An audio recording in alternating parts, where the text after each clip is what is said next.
La semaine dernière, nous étions à quelques 65 millions d'années avant notre ère. On va rester un petit peu, peut-être un peu plus loin encore. Et ce sera un voyage dans le temps que nous allons faire ce matin, que nous propose ce matin Massilias. Bonjour. Bonjour. Ça va, Massilias? Oui, ça va. Depuis la dernière fois? Oui, ça va. Donc aujourd'hui, je vais parler un peu de géologie, un peu de Oui. biologie. On va commencer avec le musée du Bardo, Très bien.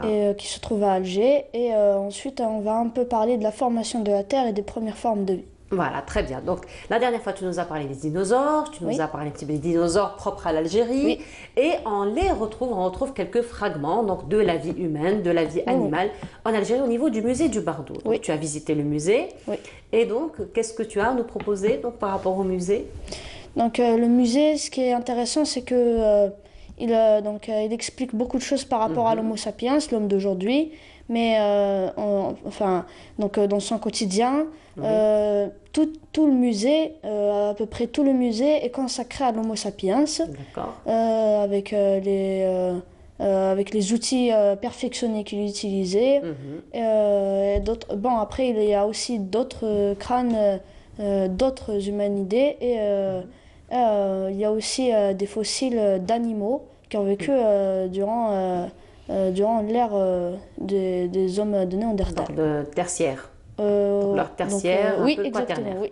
Le tertiaire et début quaternaire. Parce Oui. qu'on sait que le Néandertal et l'Homo sapiens ont vécu- cohabité. ont cohabité pendant quelques 10 000 dizaines ans. de milliers Voilà. d'années, oui, Voilà. exactement. Environ, c'est ça. Oui. Donc, tu as pris des photos Oui. et tu vas les partager avec nous ce matin? Oui, donc par exemple, cette photo-là montre des outils utilisés par l'Homo erectus.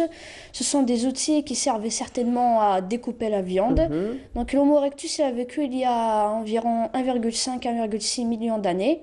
Donc ils n'étaient pas très très perfectionnés, mais ils étaient très tranchants.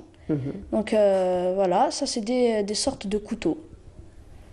Et ça, ce sont des fossiles d'animaux qui ont vécu durant le Paléogène. Donc, ça, c'est par exemple. Ce sont des mammifères, Massilias? Oui, ce sont des fossiles de mammifères, en l'occurrence de phacochères, qui ont vécu en Afrique. Donc, on voit sa corne, juste en blanc. Voilà. Voilà, donc ça, ce sont des collections qu'on peut trouver au musée. Oui. Là, on a une autre photo aussi que tu pourras commenter. Donc ça, ce sont des restes de bijoux. Bon, des bijoux, c'est un grand mot, c'est... de fantaisie, on va oui, dire. voilà. Ce sont des colliers et tout. Ou des décorations. Voilà. C'est pas vraiment des des parures, bijoux parce voilà. que c'est fait parfois en bois, parfois en pierre, mais il n'y avait pas l'or à ce moment-là. Voilà. Et puis, on le faisait aussi avec des coquilles d'autruche, des coques, voilà, plutôt des de tortues. Voilà. Voilà, donc tout était bon pour faire des parures. Oui. Ce crâne est celui d'un Australopithecus africensis. Donc ça, on a pensé pendant des dizaines d'années que c'était le premier ancêtre de l'homme. Et on a découvert que finalement, c'était juste un cousin de l'homme, que ce n'était pas son ancêtre.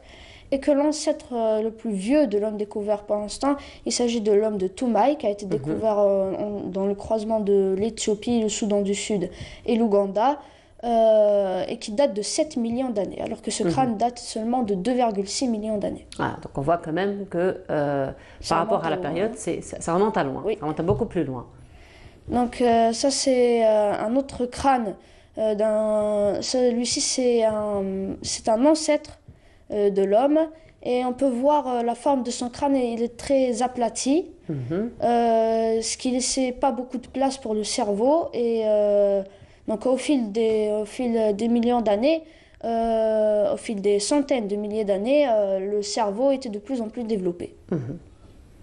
Voilà, donc ça c'est l'une des collections qu'on peut trouver au niveau du musée. Oui. Alors qu'est-ce que tu retiens le plus, Massilias, de ce musée?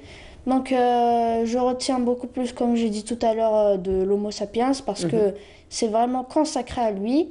On y retrouve énormément de poteries, de choses, même de sculptures, de petites sculptures d'animaux. Ça nous renseigne véritablement sur le mode de vie donc de l'Homo sapiens.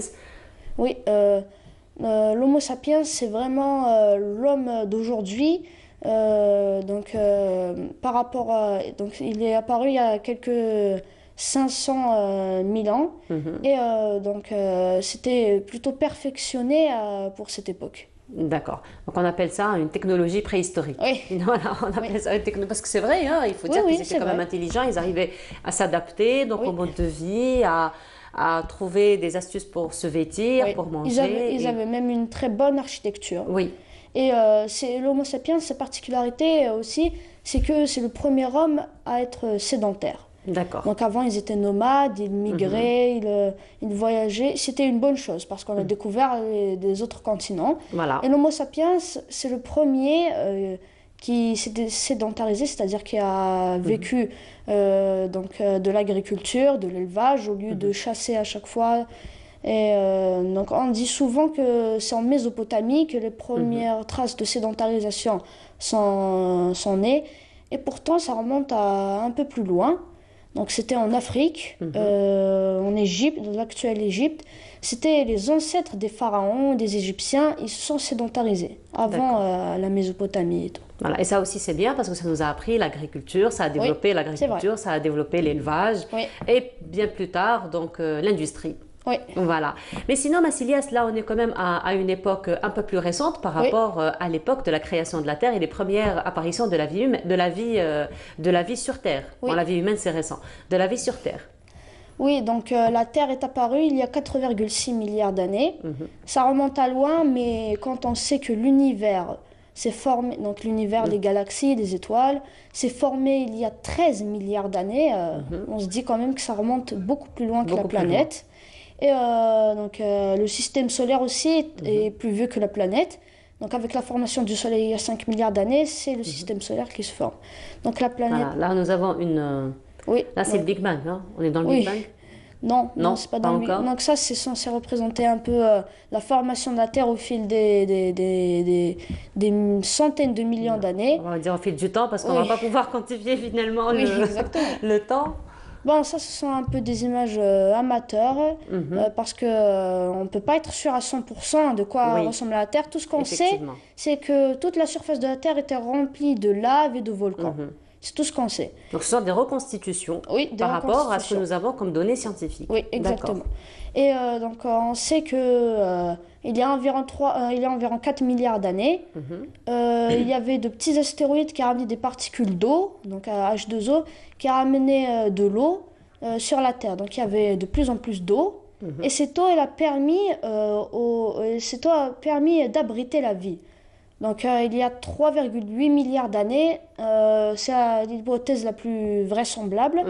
Un astéroïde se serait écrasé au niveau de l'actuel Canada. On a découvert des traces d'un impact et il aurait ramené la vie. Donc, la vie serait apparue il y a 3,7 milliards d'années. Dans l'eau, bien sûr. Dans l'eau. Oui. Donc, c'était au début de petits micro-organismes, comme on le voit dans la photo. Ce sont de petits micro-organismes unicellulaires, c'est-à-dire qui ont une seule cellule. Et, donc, ces micro-organismes, ils produisaient de l'oxygène. Donc, au début, l'oxygène, c'était juste dans les mers, les océans de l'époque. Et puis, donc, il n'y avait plus de place pour l'oxygène rejeté. Donc, c'était rejeté dans l'air. C'est la formation de l'atmosphère. Donc, l'atmosphère, elle a permis de protéger des rayons ultraviolets. Elle a permis de garder l'oxygène dans l'air. Et c'est ce qui a permis aussi, beaucoup de temps plus tard, à ce que la vie se développe aussi sur la Terre. Très bien. Et donc, les premières vies ont apparu dans la mer. Et elles ressemblaient à quoi, les premières vies? Donc, c'était juste de petits microbes, donc, comme on l'a dit tout à l'heure, unicellulaires. Unicellulaires, après, ils se sont développés. Oui, et il y avait de plus en plus de formes de vie diversifiées. Il y avait tout d'abord les planctons, les éponges. C'était le premier animal, l'éponge. Premier animal, oui. Et il y avait des coraux. Et puis, donc, il y a à peu près 500 millions d'années lors du Cambrien, il y avait de plus en plus d'êtres vivants qui se déplaçaient sur la terre ferme. Et c'était là les premiers amphibiens. Oui, les Donc, premiers amphibiens, Les exactement. premiers amphibiens, donc c'était le passage de la vie de la mer vers la oui. terre. Vers la Terre. Voilà, et ça s'est fait après plusieurs évolutions Oui. finalement. Oui. Voilà, et donc là on est à l'ère primaire. L'ère primaire, l'ère On est à quelle ère? tertiaire. L'ère tertiaire. C'est le Cénozoïque. Donc l'ère primaire, c'est le protérozoïque qui remonte à 500 millions d'années. Et même aujourd'hui, dans le quaternaire, plus précisément, il y a des différences par rapport aux dates. Par exemple, ici au niveau d'Alger, il y avait de l'eau sur toute la côte, Oui. sur une dizaine de kilomètres. Et on peut trouver aujourd'hui, donc il y a un mur pas loin d'ici, Oui. qui se trouve dans le quartier du boulevard comment ça s'appelle? Pas très loin donc Du du boulevard des Martyrs. Martyrs, oui, Voilà, voilà. boulevard des Martyrs. Donc le mur remonte à 3,5 à peu près millions d'années. Et donc j'ai ramené quelques coquillages qui proviennent de ce mur. D'accord, peut-être on pourra aller voir. Donc ce sont de tout petits coquillages. Ils se sont cassés au fil du temps. Et on peut voir un peu des morceaux de roche qui se sont collés parfois. Oui. Je ne sais pas si on va pouvoir les voir. Et voilà, donc qui prouve finalement que de l'existence de la vie marine Oui. ici déjà à Alger. Oui, exactement. Voilà. Et voilà, donc quelques fragments donc de quelques coquillages que tu as pu récupérer donc de ce mur. Oui. Et donc j'imagine que tu es tout content de les avoir dans ta collection. Oui. C'est très précieux. Voilà, merci beaucoup Massilias pour ce beau voyage que tu nous as présenté. La prochaine fois, ce sera notre voyage aussi passionnant dans le temps. Bien sûr. Merci beaucoup Massilias. Nous arrivons Je donc... pourrais passer un bonjour. Ah, vas-y. Donc je passe un bonjour à mes parents, à mon père et à ma mère, à mes deux grands frères, à mes cousins, mes cousines, mes oncles et mes tantes, mes grands-parents et à la directrice de la culture de Tizi Ouzou, Madame Goumzienne, qui m'a beaucoup aidée. Et qui sont, j'imagine, très fiers de toi. J'espère. Voilà, ils le sont. Je te l'accorde. Merci beaucoup Massilia, je te retrouverai avec très grand plaisir la semaine prochaine, Inch'Allah. Et voilà, nous arrivons à la fin de notre émission. Merci beaucoup de nous avoir suivis. Encore une fois, félicitations à tous les bacheliers, à tous ceux qui ont remporté le bac. Pour ceux qui ne l'ont pas eu, ce n'est que partie remise. Et donc, je vous retrouverai avec un très grand plaisir demain à partir de 9h. Voilà, donc de 9h à 10h30. Je vous souhaite une très agréable journée à tous. Au revoir.